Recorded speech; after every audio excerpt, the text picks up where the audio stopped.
Alhamdulillah. Salatu wassalamu ala sayyidina wa habibina syafi'ina wa qurrati a'yunina Rasulillah Muhammad ibn Abdullah wa ala alihi wa sahbihi wa man walah, amma ba'du. Kita bersyukur kehadiran Allah Subhanahu wa taala yang memberikan taufik kepada kita untuk berada di majlis membesarkan, mengagungkan dan memuliakan Allah Subhanahu wa taala, memuliakan dan mengagungkan orang yang disuruh oleh Allah kepada kita untuk kita mengagungkannya, junjungan Nabi besar Muhammad sallallahu alaihi wasallam, yang mengagungkan kepada Allah dan juga Rasulnya adalah merupakan kesempurnaan di dalam iman seseorang. Mengagungkan Allah dan juga Rasulnya adalah merupakan ketinggian seseorang di sisi Allah dan juga di sisi Rasulnya. Berada dalam majlis, berhimpun dengan orang-orang tua kita, yang kalau yang hadir dalam majlis ini hanya orang-orang tua yang ada bersama dengan kita, maka cukuplah merupakan satu keberkatan dari Allah Subhanahu wa taala dengan ditolaknya bala yang bila mana akan turun dan adanya orang-orang tua yang beribadah kepada Allah Subhanahu wa taala, maka bala tidak diturunkan kepada mereka. Di dalam hadis Nabi sallallahu alaihi wasallam beliau bersabda, kalau bukan oleh kerana adanya orang-orang tua yang rukak, yang sujud ibadah rukuk kepada Allah, dan juga adanya atfalun rukwa, bayi-bayi yang menyusu yang tidak berdosa, dan juga hayawan-hayawan rukak yang digembalakan, yang mereka juga bertasbih kepada Allah Subhanahu wa taala, kalau bukan karena mereka, maka Allah Subhanahu wa taala akan menurunkan kepada manusia yang derhaka, yang ingkar kepada Allah Subhanahu wa taala.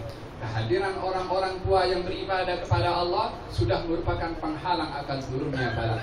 Lebih-lebih lagi hadir di tengah-tengah kita golongan para ulama, para asatidzah yang kita disuruh oleh Allah Subhanahu wa taala untuk mengambil ilmu daripada para ulama, untuk mendekatkan diri kepada para ulama. Bagaimana tidak, sementara mereka adalah umpama lampu yang menerangi jalan manusia untuk berjalan, yang kalau tiada lampu manusia tidak dapat untuk berjalan di atas muka bumi ini tanpa panduan para ulama. Demikian ketika ramai daripada para sahabat sibuk untuk bekerja, Allah Subhanahu wa taala menegur, walaula nafara, kalau bukan hendaklah ada golongan di antara kamu wahai sahabat-sahabat Rasulullah, firqah, satu golongan yang tidak semuanya bekerja, akan tetapi duduk bersama dengan Rasulullah, mengambil ilmu daripada Rasulullah sallallahu alaihi wasallam. Teguran daripada Allah Subhanahu wa taala di dalam kesibukan mencari nafkah adalah hendaklah ada orang yang menemani, melazimkan diri untuk mengambil ilmu daripada Rasulullah sallallahu alaihi wasallam, agar supaya ilmu ini adalah dapat tersebar kepada mereka yang jahil akan ajaran yang dibawa oleh Nabi Muhammad sallallahu alaihi wasallam. Juga majlis ini di hari para ulama adalah untuk mendapatkan ilmu daripada mereka. Luqman al-Hakim mengatakan, ya bunai jalisul ulama wa zahimhum birukbataik, wahai anakku, duduklah kamu dengan para ulama, rapatkan lutut kamu dengan lutut mereka. Fa innallaha yuhyil qalba binuril ilmi kama yuhyil arda biwabilis sama. Allah akan menghidupkan hati seseorang dengan cahaya ilmu para ulama, umpama menghidupkan tanah dengan turunnya air hujan. Demikian duduk kita bersama dengan para ulama adalah agar supaya kita berazam, hati yang ternodai dengan pelbagai kelalaian yang ada di sekeliling kita dapat dibersihkan dengan duduk dan mendengar serta menghayati apa yang akan disampaikan oleh para ulama.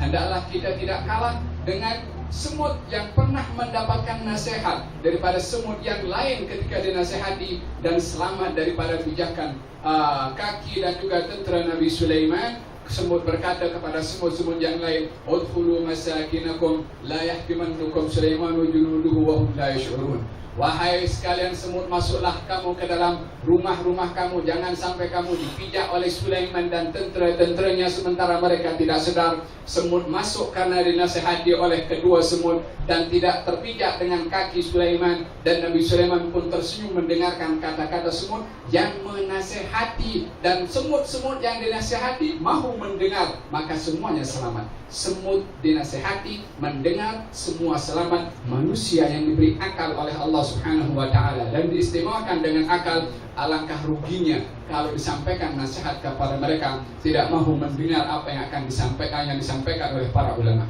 Kesempatan, peluang yang Allah berikan kepada kita yang tak boleh diganti, dibayar ataupun dengan uang ataupun harta, dengan apapun juga, untuk duduk dengan para ulama, untuk mendengar daripada para ulama, untuk berada di tempat ini yang kalau dibuka hijab yang ada Allah Subhanahu wa ta'ala turunkan kepada mereka yang berada dalam majlis seumpama ini, maka tak ada seorang pun yang akan bangkit daripada majlis seumpama ini. Sayyidina Hanzalah ketika datang berjumpa dengan Sayyidina Abu Bakar As-Siddiq mengatakan nafaqah Hanzalah. Hanzalah sudah berbuat munafik. Sebab apa? Mengatakan kalau berada dalam majlis Rasulullah khusyuk, tapi kalau balik di rumahnya maka hilang khusyuk itu. Maka Sayyidina Abu Bakar mengatakan saya pun rasa demikian juga. Maka report kepada Rasulullah Sallallahu alaihi wa alihi wasallam, maka diberitahukan oleh Rasulullah, kalau kamu boleh berada dalam kedudukan dalam majlis itu sama keadaan kamu ketika berada di dalam rumah,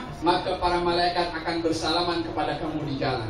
Artinya apa? Akan rahmat yang Allah turunkan dalam majlis seumpama ini. Bila mana dibuka, maka akan tak ada seorang pun yang bangkit daripada majlis seumpama ini. Akan tapi sa'atan wa sa'ah, yang di saat di majlis, sesaat berada di tempat yang lain, supaya manusia dapat mengimbangi akan keperluan hidupnya di atas muka bumi ini. Alhamdulillah, kehadiran para masyayikh, Syekh Umar bin Hasan Al-Khatib yang datang daripada jauh, dari Karim Al-Ghanna, seorang yang dikenal dengan ilmu fiqhnya, seorang yang dikenal dengan ilmu hadisnya, dan juga yang terkenal di berbagai macam bidang ilmu. Kehadirannya sahaja sudah membawa keberkatan, apatah lagi apa yang akan disampaikan daripada mutiara-mutiara ilmu. Saya datang sini untuk mendengarkan beliau bercakap dan juga untuk menghadiri majlis maulid yang sentiasa diadakan di Sawa'us Sabil. Semoga Allah Subhanahu wa ta'ala mengangkat derajat mereka, orang-orang yang sentiasa hadir dalam majlis ini, terutama yang mengadakan dan menyediakan tempat dan memanjangkan umur orang-orang tua kita, dan juga mudah-mudahan Allah Subhanahu wa ta'ala menjadikan hati kita bersedia